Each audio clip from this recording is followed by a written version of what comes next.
With Unreal Engine 4.22, a new feature called Editor Utility Widgets was added. This will help you create tools inside of the engine in a native dockable window. So let's take a look at how these are made. So now in 4.22, if you right click, we can see a new category called Editor Utilities, and in that we can make an editor widget. Opening this up, we can see it looks just like the widget that we make for our game's UI. The default canvas size for widgets is fill screen. For our project, we're going to want to do a custom size of 300 by 300, but you may want to use other options depending on the needs for whatever it is you're making. My goal is to make a widget that does the same thing that Epic showed in their example, which is randomly rotating objects around chosen axes. So for our first step, we're going to set up the UI. To do this, we're going to use a horizontal box. We'll put a button in there, and we'll give it a proper name. We'll add some text and also change some settings to make the text look nicer.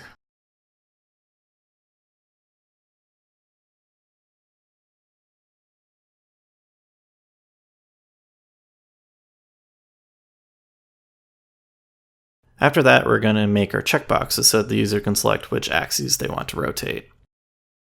For each of them, we're going to want the checkbox and some text that we'll change the font settings on as well.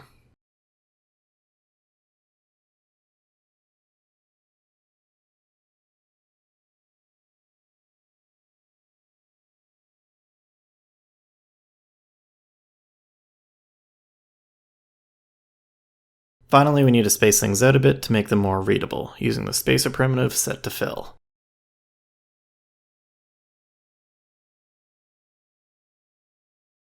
We'll also adjust the fill value on the spacers between our elements to be small values. Now that we have the UI set up, we can actually see how this looks inside the engine. To do that, we just have to right-click our editor widget and select Run Editor Utility Widget. This will open up your window for you. You can see our checkboxes work and the button response. We can also dock this wherever we like inside the level editor. Now let's move on to making the functionality for our widget. In order to help us do this, we're going to go into our plugins and enable editor scripting utilities. Note that this is a beta plugin, meaning that all the functions you use from it are subject to change in future engine updates. Once we restart the engine, we'll be able to see that our plugin is enabled and we'll now be able to use them inside of our widget. How we're going to do this is by using a blueprint node called getSelectedLevelActors. It does as the name implies and returns all the actors currently selected inside the editor. Now we're going to loop through all of them, and for each of the actors, we want to set actor rotation.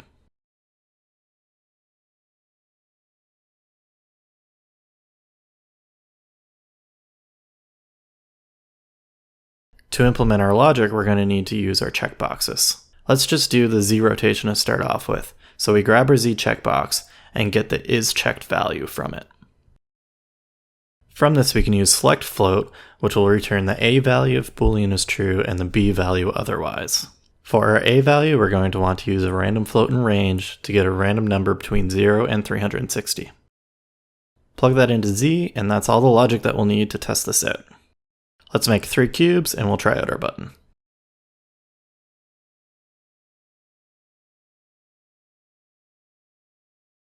If we click the button, we can see nothing happens, but we've set up the logic for Z, so now we can see that our cube gets a random rotation whenever our Z axis is selected.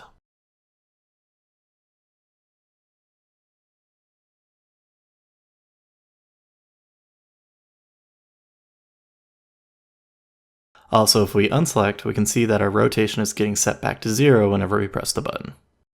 Now all we need to do is extend this logic to X and Y. First, let's make ourselves some room so we can duplicate our logic for the other axes.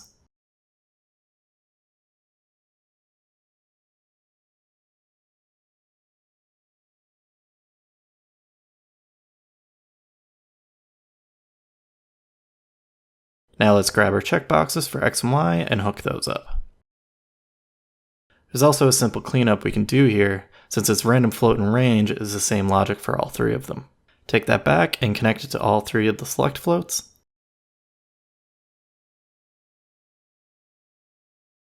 And we'll also insert some redirectors here to make the lines pretty, and we'll also move things together to make them look tidier.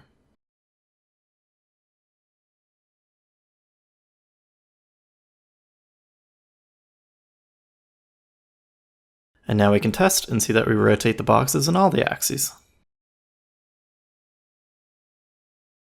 Note that our tool here doesn't mark our level as needing to be saved, so either you need to be diligent to save after using this tool, or you could bake saving the level right into the function.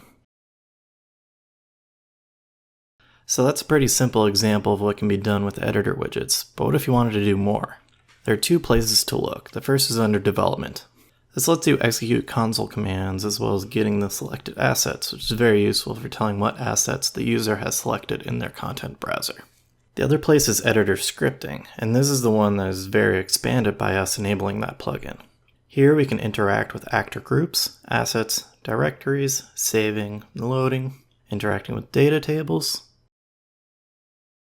Under level utility is where we found get selected actors. Another useful one is setting selected actors. There are also lots of things you can do with skeletal meshes and static meshes, especially around LODs and collision. There are also some utilities for filtering actors based on editor data. So let's do a quick example of something else we can do. First, let's add another button to our UI.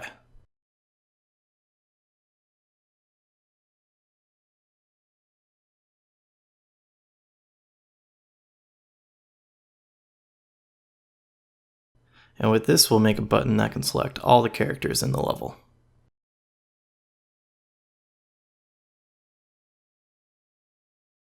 In our onClicked for this button, we're going to start with get all level actors. There's also a utility to get all components if you wanted to use that.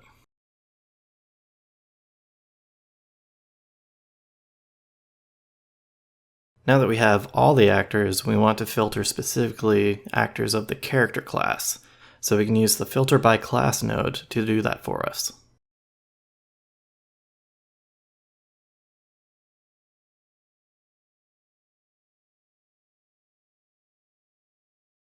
It has a filter type that allows you to do an inclusive search for all the actors that match that class, or an exclusive search for all the actors that don't match that class. We want the inclusive one. From that, we now have our list of character actors, so we can use that to set selected actors.